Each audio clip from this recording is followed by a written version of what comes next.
என் கையை விடுங்க.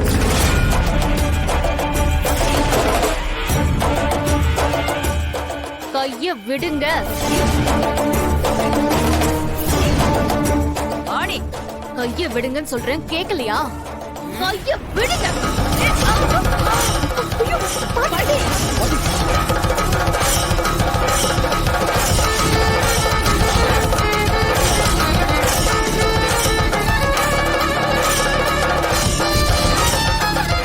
என் மேல திருட்டு பழி போட்டீங்க. நான் பேசாம இருந்தேன். எல்லார் முன்னாடியும் என்ன வேலைக்காரி மாதிரி நடத்தி அசிங்கப்படுத்தினீங்க. நான் பொறுத்துக்கிட்டேன். ஆனா என்னைக்கு என்னோட ஒழுக்கத்தை பத்தி தப்பா பேசுனீங்களோ, இனி என்னால நீங்க பேசுற பேச்ச கேட்டுட்டு சும்மா இருக்க முடியாது. அரசன் நன்று கொள்வான், தெய்வம் நின்று கொள்ளும்னு சொல்லுவாங்க. நீங்க பண்ற அக்கிரமத்துக்கும் அநியாயத்துக்கும் தெய்வம் உங்களுக்கு சீக்கிரம் தண்டனை கொடுக்கதான் போதும். அத நானும் பார்க்கதான் போறேன். எல்லாருமே சேர்ந்து நாடகம் ஆடிட்டு இருக்கீங்களா? நான் யாருன்னு உங்கள மாதிரி கேவலமான பிறவிங்களுக்கெல்லாம் என்ன நிரூபிக்க வேண்டிய அவசியம் இல்ல. அது எனக்கு தேவையும் இல்ல. அந்த கடவுளுக்கு தெரியும்.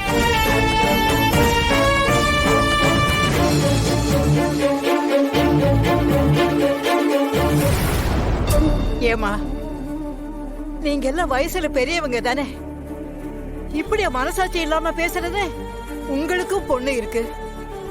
இப்படி வாய் பூசாம அவன் சொன்ன பொய்யை நம்பி உங்க வயசுக்கு உண்டான மரியாதையை கூட கொஞ்சம் கூட யோசிக்காம கண்டதையும் பேசிட்டீங்களம்மா.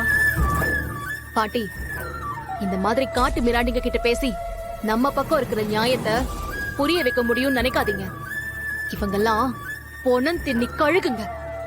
ஏய், போது நிறுத்து. சும்மா நடிச்சுக்கிட்டு இருக்காத. அதான் சொல்றாங்கல்ல, வெளியில போ. ஆடி வா.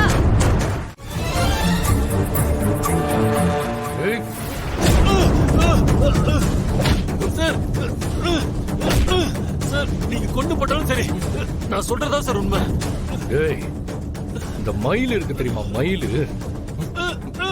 பெருசா ரக்கைய வச்சுக்கிட்டு அதுகிட்ட மயிலு மயிலு இறகு போடுன்னா போடுமா? போடாதுல்ல. நமக்கு வேணும்னா கேட்காம புடுங்கிடணும். இப்படி எல்லாம் கேட்டா நீ உண்மையை சொல்ல மாட்ட. நான் வேற ஒரு வழியை யோசிச்சு வச்சிருக்கேன். இதுக்கப்புறம் உயிரே போனாலும் நீ சொல்றதான் உண்மைன்னு சொல்லுவேன். சரி, டெஸ்ட் பண்ணி பார்த்துடலாமா? பார்க்கலாமடா.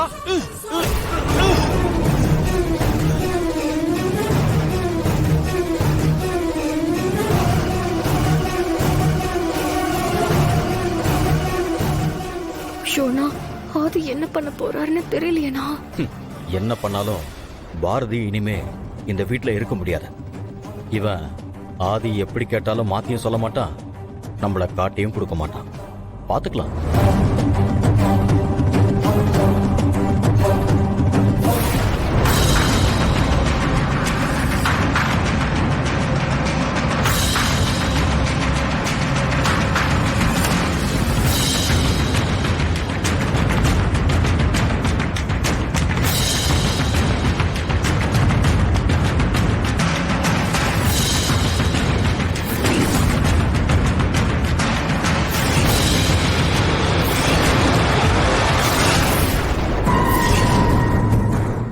என்ன மாப்ள, எதுக்கு மண்ணெண்ணெய் கேனை கொண்டு வந்து நடு வீட்டுல வச்சிருக்கீங்க?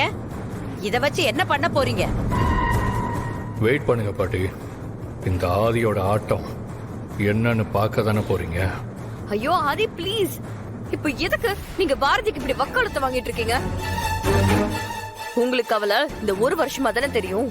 அவ இதுக்கு முன்னாடி எப்படி இருந்தான்னு உங்களுக்கு தெரியாதுல? மித்ரா, பேசாம இரு. உண்மையை சொல்லணும்னா பாரதி ஒரு அப்பாவி. அந்த பொண்ணு மேல பழி போட்ட இவன்லாம் மனுஷனே கிடையாது. வாழ தகுதியே இல்லாதவன். ஏய், எல்லாம் அக்கா தங்கச்சி கூட பிறக்கல, உங்க அம்மாவும் ஒரு பொண்ணு தானே. உங்ககிட்ட இதெல்லாம் பேசுறதே வேஸ்ட். நீ சொன்னதை நான் உடனே நம்பிக்கிட்டு பாரதியை நான் அவமானப்படுத்துவேன்னு எந்த முட்டாள்றா உங்ககிட்ட சொன்னா?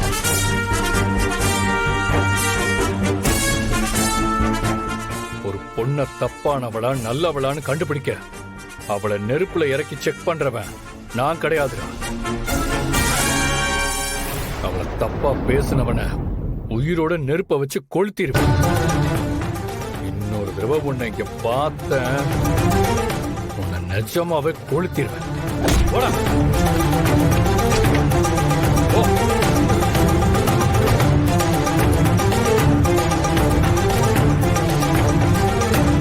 தப்பு பண்ணவன அடிச்சு விரட்டியாச்சு. தப்ப செய்ய சொன்னவங்களுக்கு என்ன தண்டனை கொடுக்கலாம்?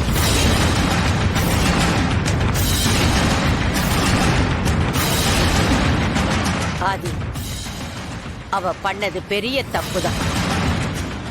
ஏய் நந்தினி, மரியாதையா பாரதி கிட்ட மன்னிப்பு கேளு.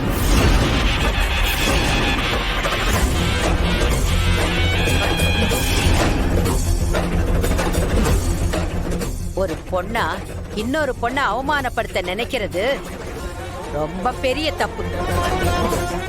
மரியாதையா அவகிட்ட மன்னிப்பு கேளு. இல்ல நான் இப்பவே உன் அம்மா கிட்ட இங்க நடந்த விஷயத்த போன் பண்ணி சொல்லிடுவேன். பாரதி, என்ன மன்னிச்சிரு.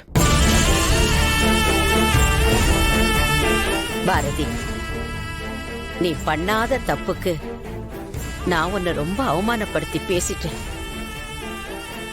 என்னதான் இருந்தாலும் நான் அப்படி பேசியிருக்க கூடாதும்மா. ஒரு பொண்ணோட மானத்தை பத்தி யாராவது தப்பா பேசுனா அதோட வலி எப்படி இருக்கும்னு எனக்கு புரியும். உன் மேல எனக்கு இருந்த கோபத்தினாலதான் நான் எது சரி எது தப்புன்னு விசாரிக்காம அப்படி பேசிட்டேம்மா. என்ன மன்னிச்சிருமா.